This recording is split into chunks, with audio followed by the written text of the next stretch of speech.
This is the Mitsubishi i-MiEV.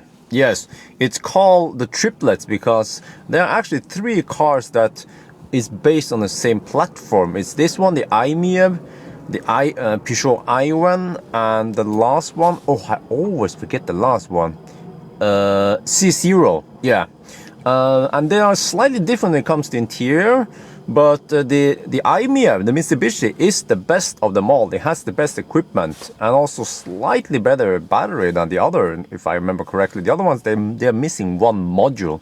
So this one is equipped with 16 kilowatt hours, whooping 16 kilowatt hours, and about 14.5 kilowatt hours available. So now I will do the range test.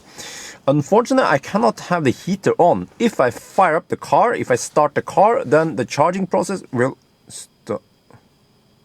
I was about to say, then charging will stop, but it just stopped suddenly. What the heck happened? It stopped at 82%.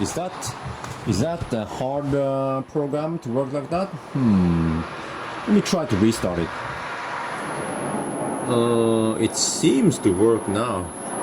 And yes, some of you guys will be asking, oh, what is that high-pitched noise? Well, it's these tritium chargers. They make this high-pitched noise when they are operating. So what I noticed with this i-MiEV is that it's, well, it's dirty, but besides from that, it's it has problems with the ABB chargers. So usually when I use the ABB, it will charge for just a couple of minutes, and then it stops. So very unreliable with the ABB charger. It seems to be a problem with, well, I'm not sure if it's the ABB or the car, but it works better on the tritium chargers. Yeah, now it works again. That was weird. Why did it stop at 82%? I don't know too much about this car. It might be that it's programmed to stop at a certain high state of charge, and then you have to like restart it like I do now. And it's also weird because this car is weird in many ways. I'm using the Chademo plug right now for fast charging, and then this car came in, oh, what was it again, 2010, 2011, and back then CCS wasn't even implemented yet. CCS came in 2013, so that's why they went for the Chademo, which was the only, well, the most common fast charging plug in Europe, at least. But okay, this is the handle for releasing the Chademo plug, and then this one is for the AC charging. So let me show you here. I'm going this side. So if you want a slow charge, you have to use this one, and it's type 1. Again, type 2 wasn't also wasn't implemented in back then when the car came, and they never changed this one. So the car is basically the same as it was, well, almost the same. It's a fairly small car. It's only a 4-seater. Let me show you here. Yeah, I should try to sit back here. So it'll be a quick review from me. Oh, this is tight. Holy crap, this is tight, man. Let me try to... Okay, so headrest can be adjusted, that's good. No middle headrest because it's a 4-seater, registered for 4 only. So at least you don't have to struggle with the space here, the width. And because this is a fairly boxy car, you have, oh, I was about to say a fairly good headroom, but it's actually not even a fist length of clearance here. So, and I'm 173 centimeters, so it means that I'm not that tall. People say I'm a short Asian, and then Asians say I'm tall, so yeah, go figure. But the seat in front is somewhat pushed somewhat back, but if I try to sit over here, so I can, because I've adjusted the seat to be for me, so now I'm basically sitting behind myself here. Many people do that test. So if I sit behind myself, then I have okay leg room. Yeah. Whoa. It also has a little pocket here. Not too bad, not too shabby. Okay, but when it comes to interior, not the best design. we have a small pocket here, but it has motorized okay, I can't use that now, but it has all the 4 windows are motorized, and then as for interior, interior quality, materials, hard, soft, ooh. Okay, so here, there's a speaker there. So this is what you have to expect from very basic car. How old is this car is 8 years old. Wow. Oh, the design is 8 years old. Let me show you in the front. We're at 86% by the way. I have to charge it close to 100%. The display is also very basic. Over here you have state of charge-ish, divided in segments. The speedometer, I can't show you right now because we're charging. I can show you later. Here we have a speedometer, digital speedometer, always visible, that's good. And then we have power output or region. And this one can show you various numbers like trip meters or GOM or whatever. And then there's a little bit of there, some airbag stuff info there, and that's it. I can't even see the temperature outside, and this one has been retrofitted, so I will not talk too much about this. This car belongs to Pavel, so he's been doing a little bit of extra stuff here. So, but here we have air conditioning, heater, fan speed, and then direction. And here we have a rear defroster. I'm using this one right now, 12-volt outlet. Down there you see the USB port, and the seat heater for the passenger is there, whereas the seat heater for the driver is here. Yes, it's somewhat weird, this car. And if you want to open the hood, you have to, there's a release button over there, because as I showed earlier, this button here is used for the charge port for AC, and then the button down here is used for the DC. And what kind of materials do we have here? Well, it's just hard. Well, steering wheel is leather. Hard. Oh, this is a cup holder, by the way. Voila! And then pretty much the same door. They almost replicated the door here, front and the back. Here you can have some RFIDs in the back there. So yeah, so very basic car. It doesn't even have cruise control. Yeah, I had to ask Pavel, hey, do you have cruise control? No. Okay, and you can't even adjust the steering wheel. The steering wheel is always in this position. Whoa, do you hear that? From time to time, the fans will start blowing. Now, one impressive thing about this car is that it has active cooling. Yes, it won't rapid gate. Yeah, how many percent do we have? I can look. You know what? I can look in the mirror, and then I can look on the display, on the charger. I have 200 schmutz. I can't see. Yeah, okay, whatever. But anyway, since this car won't show you watt-hour per kilometer, or well, the more like unlogical kilowatt-hour per 100 kilometer unit, which is really, it's just from you know, those other cars like yeah, the one you have over there, Zoe, and most other EVs, they use that very unlogical kilowatt-hour per 100 kilometer, whereas only Tesla uses a more a unit that makes more sense, which is watt-hour per kilometer, because most people, they relate to kilometers as a unit, but they don't relate to hundreds of kilometers. You don't say, it's 4.85 hundreds of kilometers from Oslo to Trondheim. No, you don't do that. It's just something that the fossil cars have. But anyway, since we don't know all that stuff, I have to calculate based on what I know about this car.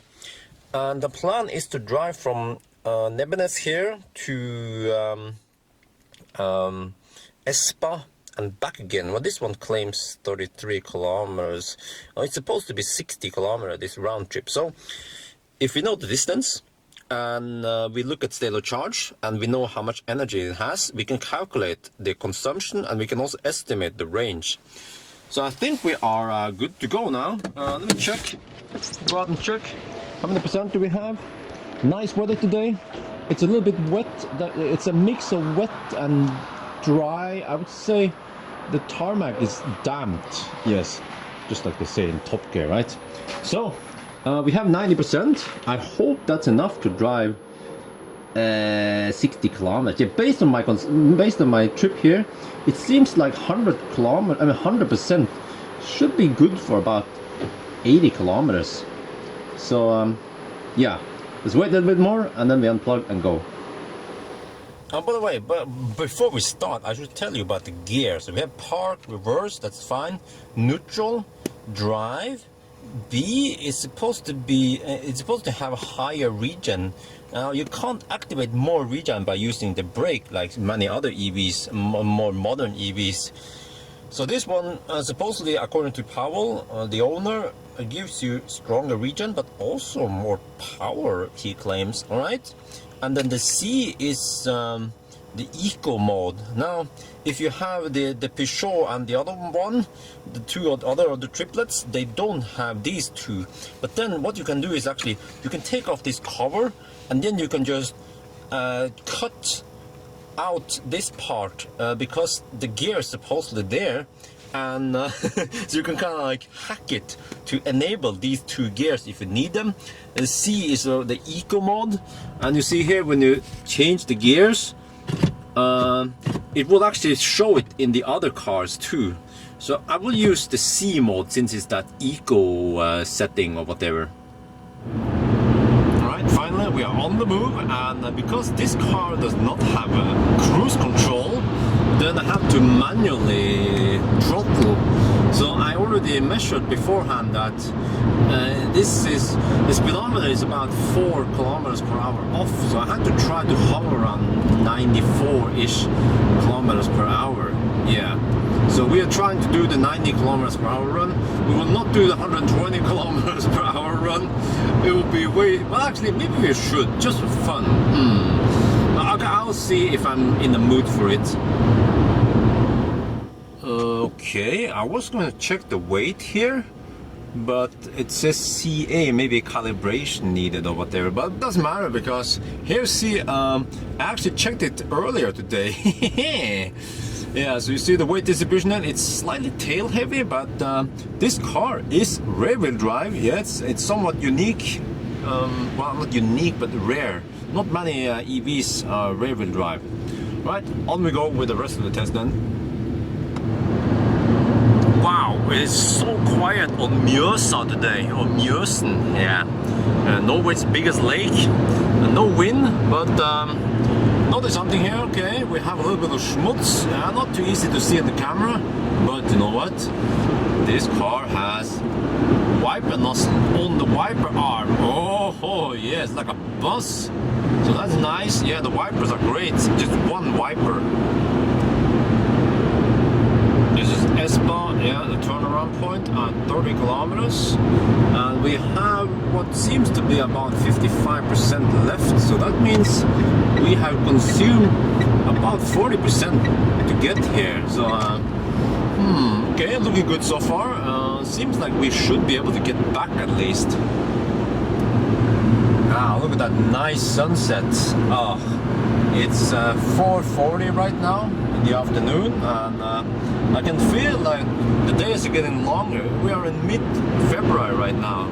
Yeah, so the darkest time in winter is over. Finally, we are looking forward to more summer, more spring. I'm being hammered. Ah, shit.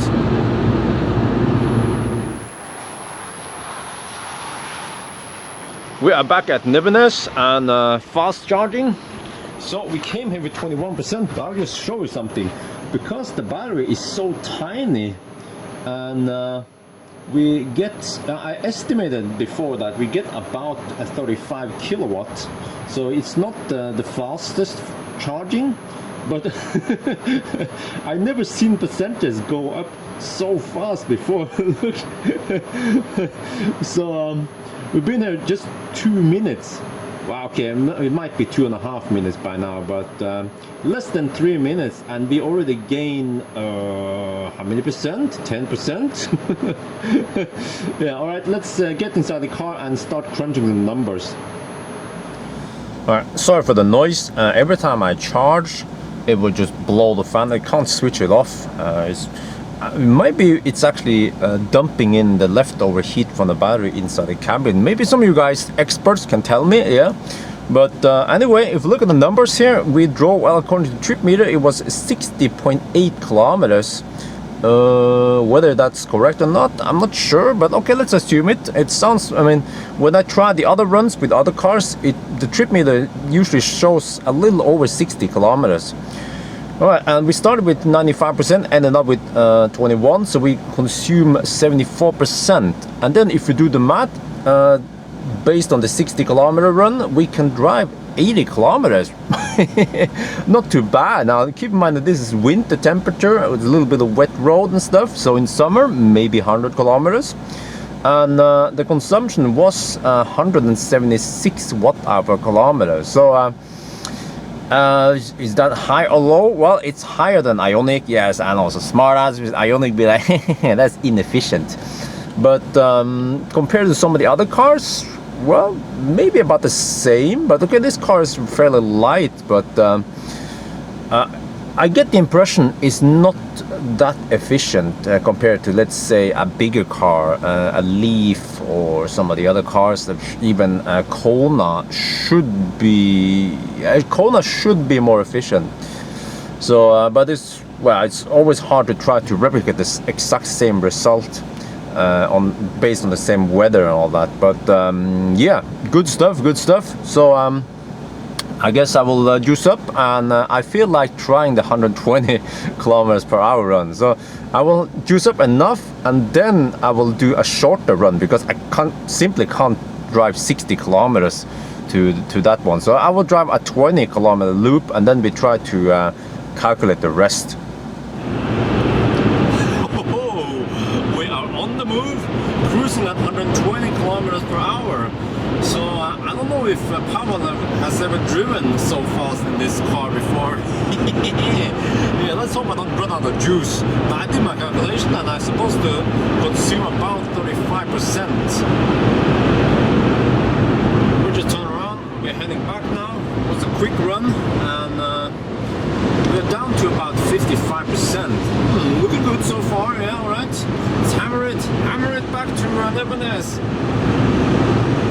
Alright, sorry, as usual, it's noisy when we start charging. Look at the numbers here. Okay, I started the trip with 77%, and then I ended up with 41%, so that's 36% consumption. And also the trip was 20.8 kilometers long, so if you do the math again, it will be 251 watt-hour per kilometer. I was actually estimating 250 watt-hour per kilometer. So yeah, it's the thirsty beast at high speed, but you know what? It consumes less than e-tron at 90 kilometers per hour. But these cars can't be compared because e-tron is way bigger. So I think that's it for now. Yeah, the range test and some of the interior. So there will be a banana box test tomorrow. So yes, thank you for watching, and talk to you later.